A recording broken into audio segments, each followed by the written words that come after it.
Hello, I'm doing a hmap report on Glory. Some of the characters that were in there was Matthew Brodick, he was playing Colonel Shaw. Morgan Freeman was playing Sergeant Major John Rawlins, and Denzel Washington was playing Private Tripp. These are some of the main characters that I'm going to use for my report to show the significance of what happened.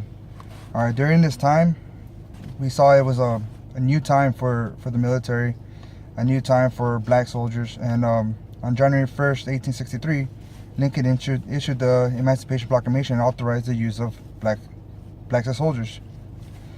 All right, even though the 54th was created a little bit later, this allowed the Union to use black soldiers, or to use blacks as laborers and construction workers, to go ahead and fortify the areas that they needed to fortify.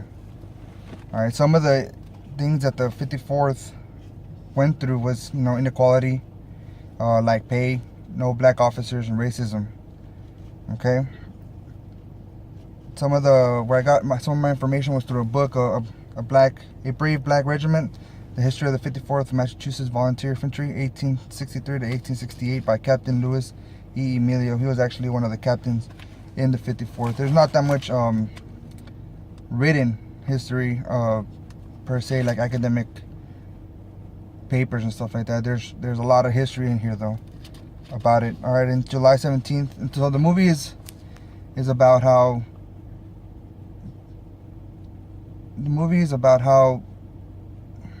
soldiers, how blacks were recruited to go ahead and fight. Now these black soldiers, they were actually thinking that they were going to see combat and thinking that they were actually going to fight for rights, just as the white soldiers.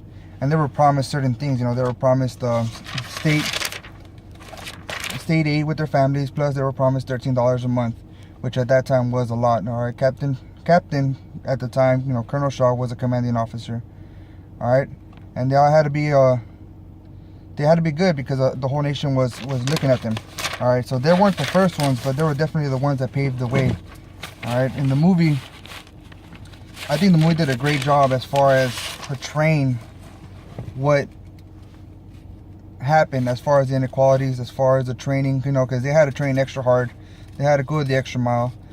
They had to be better than the white soldier because they felt like they had to. Their pride, this was a very, very, very prideful unit. Very, very prideful. All right, so when they first got to their barracks, and this is in actual through the text and the history. All right, they were put in horrible conditions. I mean, substandard livings. Broken windows, sagging roofs, peeling walls. All right, their supply sheds and the mess halls were horrible, but none of them really cared. None of them really bothered to complain about it, because they were there for a certain reason. They were there to train, and they were there to show what they can do. All right, so just like in the movie, the white soldiers and the black soldiers really did not get along. The black soldiers were full of morale, were full of pride, and the white soldiers were just tired of. They didn't think anything good of them. They didn't think that they were worth anything until they started seeing them training. Now these guys, they drilled harder, they trained harder, they wanted to prove themselves. They had something to prove, where the white soldiers, I mean, they were just soldiers. All right, but then people started getting impressed, both in the movie and in real life. All right, so then once the training was completed, they mobilized to Charleston Harbor in Port Royal, South Carolina, thinking that they were ready for combat. All right, the movie did a great job as far as showing the spirits and the morale of the soldiers, being greeted by other soldiers, by other black slaves that were free now. So they did a great job, and then they started showing how they were just there for a helping hand. They're not there for they're not there for combat.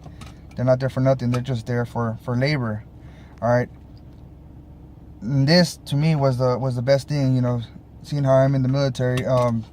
Everything's a dog and pony show. Everything is a huge dog and pony show. To see Colonel Shaw get fed up with this. He trained his men, and he trained his regiment to go ahead and fight. He trained them to go ahead and win. So when he saw that he was just a laborer, it really infuriated him. So he actually wrote to the governor, and through the chain of command, actually got everything pushed. So he actually had to write to the governor a lot, and the governor was in huge support of the 54th Massachusetts Regiment. All right, he wanted to make this actually work. He had a lot writing on it. He had his a lot of his personal agendas on it. So Governor Andrew gave him all the support he needed, which in turn allowed Colonel Shaw to show his support to his men. All right. They actually took a call to the governor to fix some of the inequalities that were put in place by some of the people in the actual military. The pay inequality, they actually started receiving, they got paid $10 a month compared to the $13 that they were promised. And they were actually charged for clothing allowance, when the white soldiers weren't. And this was a major setback. But to me, this is a very important issue that happened, because it united the unit together. The colonel actually did not take pay as well, just like in the movie and in real life, did not take pay because his soldiers were not getting paid right. So if his soldiers didn't get paid right, then he wasn't going to get paid right. And that, to me, unifies a unit together. It speaks great volume. Like, just to go to bat for your soldiers is definitely a win-win situation. You're not going to see any negativity about that, and actually brought the unit together. Cohesion, spirit of the corps, we speak that a lot in the military, spirit of the corps, and it was very high. All right, so they were actually mobilized to Darien, Georgia, where them, along with the 2nd South Carolina, went to go try and demobilize some of the Confederate soldiers. But when they got there, they actually noticed that nothing was there, and they were told to burn the village down. Now, Colonel Shaw did not like this, but receiving an order from a higher ranking officer, he had to do it. All right, so then it doesn't really show in the movie how they fixed the no pay issue, or the $10 compared to $13 pay issue. But in the actual history, I noticed that the state was actually going to pay the difference that the federal government wasn't paying. And even to me, the soldiers would have been happy, but no, they weren't accepted until the federal government stopped the segregation between white and black. And because they were soldiers, they did the same thing white soldiers did. All right, and that's what I liked about it. It was about the principle, not the money, and they had the full support of the officers. They had the full support of the officers. Another thing that they had to deal with was that only white people were allowed to run as commissioned officers, and blacks weren't. So that was another thing that they had to face. So it was a really bad time. But what really made them shine was at attacking Morris Island. All right, there was a first time in combat. They only suffered 42 casualties, as a movie and in history does a great job of saying.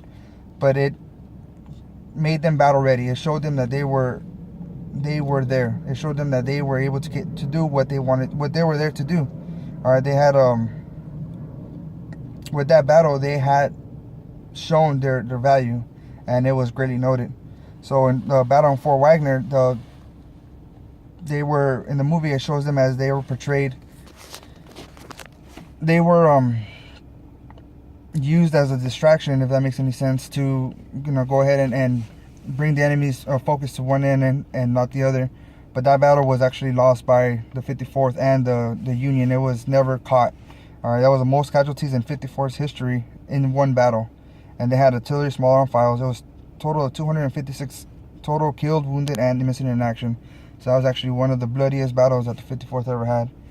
And to me, it shows that it is a great thing. It is a very great thing.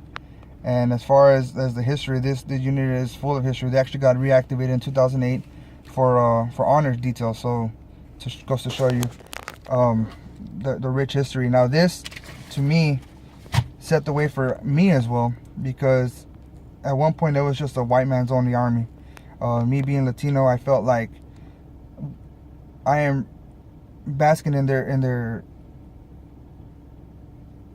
hard work. I am receiving all the goods from it, and I didn't have to struggle and stuff like that. But I know that they did, and I know that because of their struggles, I was able to go ahead and enlist in myself and You know, it doesn't matter about not being black or white or Mexican. It just matters about being a soldier. So that is my report.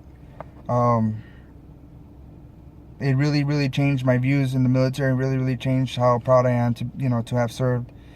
And it really changed my views because I didn't even know about the 54th Massachusetts Infantry Regiment and what they had to go to, and how, you know, how united they were at the end, despite of losing a major battle and losing a lot of their comrades. So this is my video. Thank you.